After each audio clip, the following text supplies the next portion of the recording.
Hey guys, Scott and Vanessa Martindale with Blended Kingdom Families. We are so happy to be back with you and talking about an amazing topic, one that we feel is going to be a blessing to you. We're going to talk about counseling, specifically counseling with when your kids are involved. And we're not talking about, we're talking about professional counselors. Yes. And maybe seeking some outside guidance when that is needed. So I think that it's something that we need to, as a culture, kind of break down some walls. There's always this stigma with, well, I'm going to a counselor, so first of all, I've had to have done something wrong. I need some major help. Right. We're going in for an emergency surgery. Yeah. So this concept of going to a counselor is just not accurate. Yeah. And I think more and more families, if they would utilize this resource, they would find that their journey as a blended family could be much easier, and a lot of problems could be mitigated right from the start. No, So absolutely. So Vanessa, let's talk about, with kids, why is counseling needed? Well, I think there's several reasons. Number one being, children really don't have a voice. They didn't have a voice in the divorce.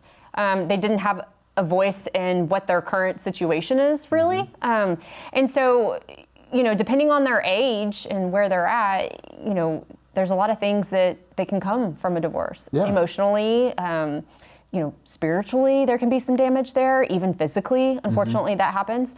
But I think it can be an amazing tool that kids can be given to express their feelings or the things, that they're going through. Like an outlet. Like an outlet, basically, yeah. So they can have an outlet to go to somebody else other than mom and dad, because children do, they have like an alliance to mom and to dad. And so it can be difficult for them to say one thing to dad or one thing to mom, or they might be afraid to express how they're feeling because of what one parent might say or think. So providing them the opportunity to go see a counselor, it gives them an outlet, it gives them a neutral party, someone that they can trust, someone, if it's a biblical counselor or Christian counselor, someone that can speak life into them, can read scripture with them, can pray with them, and just give them that encouragement and help, feed them that truth as well. Yeah.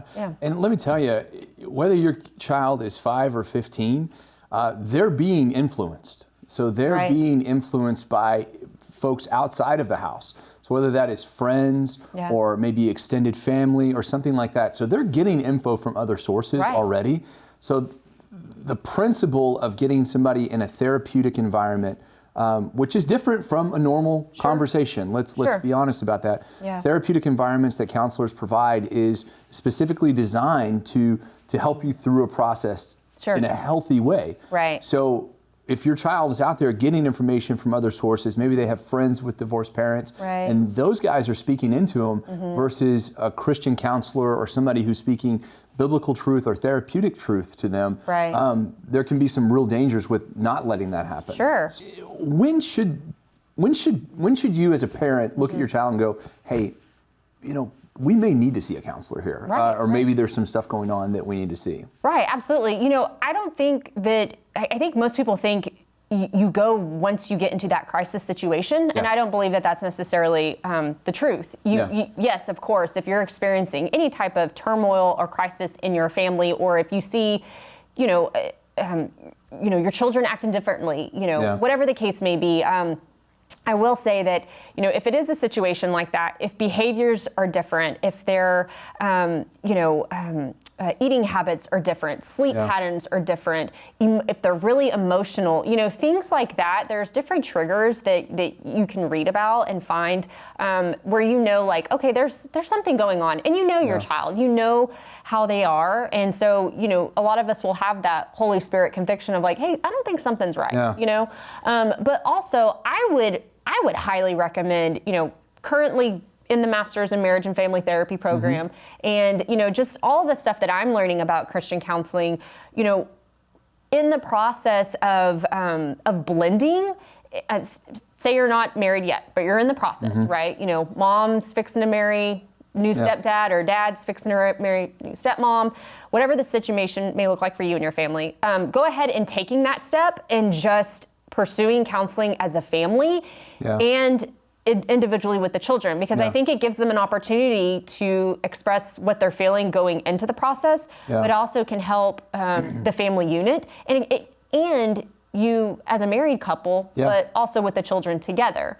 Absolutely, in those situations where families are starting to blend, or you are in a crisis situation, those are obvious times when counseling is like, oh, that's a great idea. Yeah. But there's also some empirical signs that you can look at as well. Right. So if your child's grades are falling, and let me be the first to tell you, school gets harder as you go in years, but they also plan for that to happen. So you shouldn't see any noticeable change between, if a student's an A student or a B student, all of a sudden they're a D and an F student, there's a problem. And no matter what your child says, like, oh, it's harder, that's not the answer.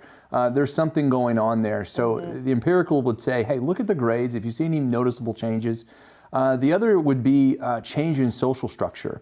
If you see them kind of shying away from friends that they had before, or grouping on to new people that you may be questionable in terms of, hey, that crowd's a little wrong, or I don't quite agree with what's going on here. Those are also times to go and seek a counselor. Absolutely. The next thing we want to kind of step in this process is some folks who just don't know how to find one, or even what's the difference between counselors. So I'm an LPC, a licensed professional counselor. Vanessa's in her program to be a licensed marriage and family therapist.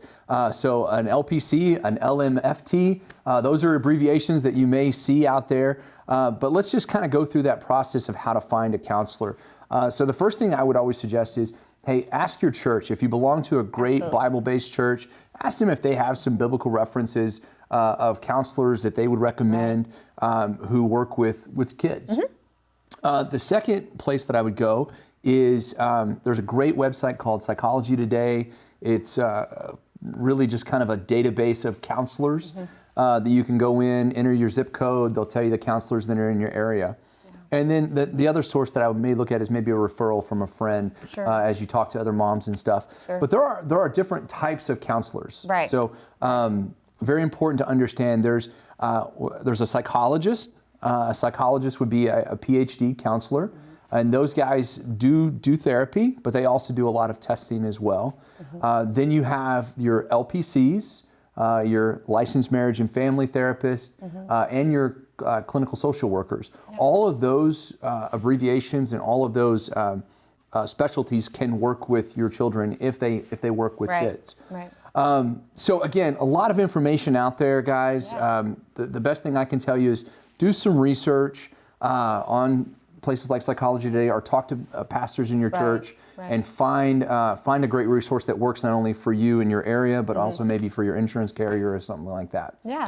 So, Vanessa, how do you, now that you've found a counselor, because a lot of times, children are not going to come to you and be like, hey, I think I need to go to counseling. Yeah.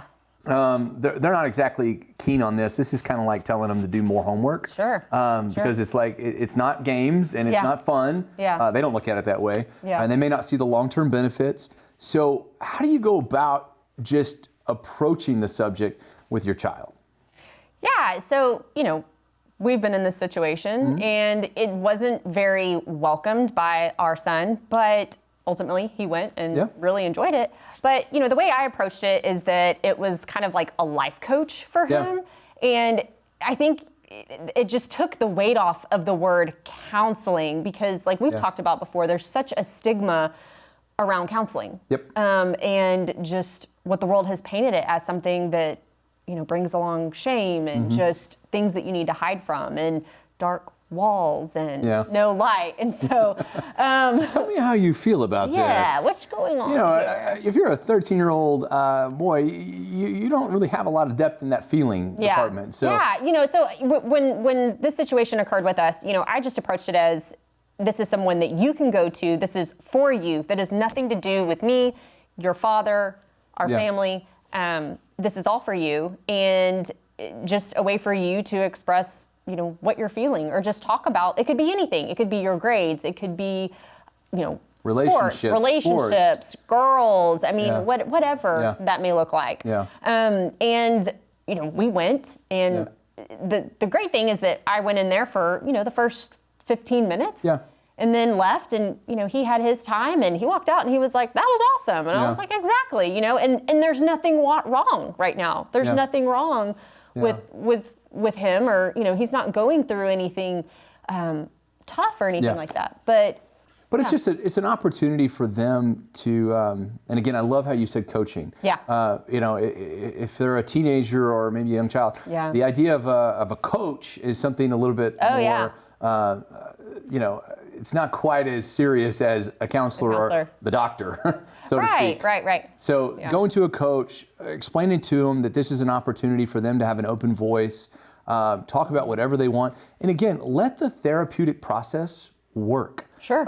Counselors are not just those people who sit and just listen. Right. They're trained professionals, and they're trained to help you run through emotions, run through processes, and help you get back on a better track or help you get on a healthy track. Right. So let them work their processes in that therapeutic relationship. Right. Well, and there's a plan of care.